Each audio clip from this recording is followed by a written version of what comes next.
Hello everyone, আসসালামু আলাইকুম।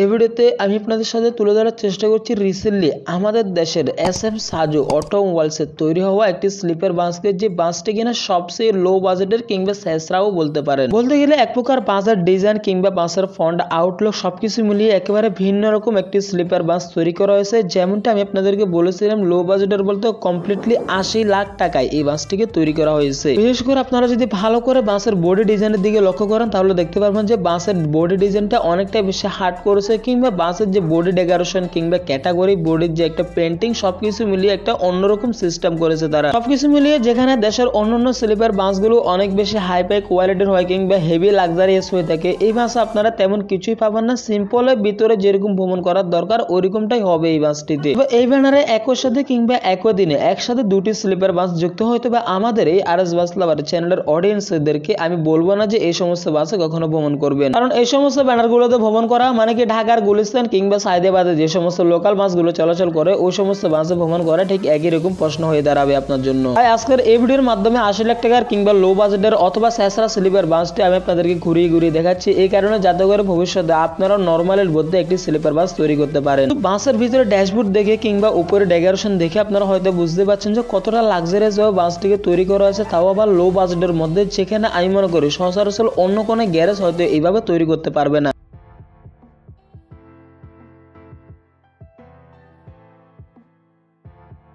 তো কামিং টু ইন্টেরিয়র পার্ট, যেমনটি আপনারা দেখতে পাচ্ছেন যে এক পাশে কিন্তু সিঙ্গেল বেডগুলো ইউজ করা হয়েছে এবং কি অপোজিট সাইডে ডাবল বেডগুলো, একই পাশে কিন্তু সিঙ্গেল সিট এবং কি ডাবল সিটগুলো একই পাশে স্লিপারের সাথে অ্যাড করা হয়েছে। বাসের ডেকোরেশনের দিকে আপনারা যদি ভালোভাবে লক্ষ্য করেন তাহলে দেখতে পারবেন যে আহমারি অন্য স্লিপার বাসগুলোর মতো যেমনটি আমাদের এই RS বাস লাভার চ্যানেলে দেখেছিলেন অতটা কিন্তু আহমারি না, খুবই সিম্পল। তারা বলছিল যে নর্মাল তারা নন এসির ভাড়ায় এই বাসটিকে ভাড়া দেওয়া হবে। একেবারে যে ডেকোরেশন করা হয়নি তাও কিন্তু না, আপনারা হয়তো স্লিপার বেডগুলোর দিকে লক্ষ্য করলে দেখতে পারবেন যে লাইটিং কিংবা পর্দা সহ বিভিন্ন রকম তারা যতটুকু সাধ্যের ভিতরে হয় আর কি লো বাজেটের মধ্যে সবগুলো কিন্তু তারা অ্যাপ্লাই করেছে। এখানে যদিও অনেকেই মনে করে যে বাসের পিছনে আপনারা যত বেশি টাকা খরচ করবেন তত আপনার বাসটা লাক্সারিয়াস কিংবা হেভি লাক্সারিয়াস হয়ে উঠবে, এমনটি কিন্তু না। ভালো গ্যারেজ থেকে যদি বাসের কাজ করানো যায় তাহলে অল্প টাকা দিয়েও ভালো বাস বানানো সম্ভব হয়। এছাড়াও বাসটির নিচতলা সিটগুলোর দিকে আপনারা যদি ভালোভাবে লক্ষ্য করেন তাহলে দেখতে পারবেন যে কতটা লাক্সারিয়াস কিংবা বেশ গর্জিয়াস ভাবে কিন্তু সিটগুলোকে এখানে অ্যাড করা হয়েছে এবং কি বাসের বাম পাশে কিন্তু সিঙ্গেল বেড, অপোজিট সাইডে কিন্তু ডাবল বেড গুলো ইউজ করা হয়েছে। এছাড়াও এই বাসটি বর্তমানে চলাচল করছে ঢাকা থেকে চট্টগ্রাম কক্সবাজার রোডে। কক্সবাজার আর কি এমন একটা রোড যেটাকে স্লিপার রোডের জাতীয় রুটও বলা হয়। তো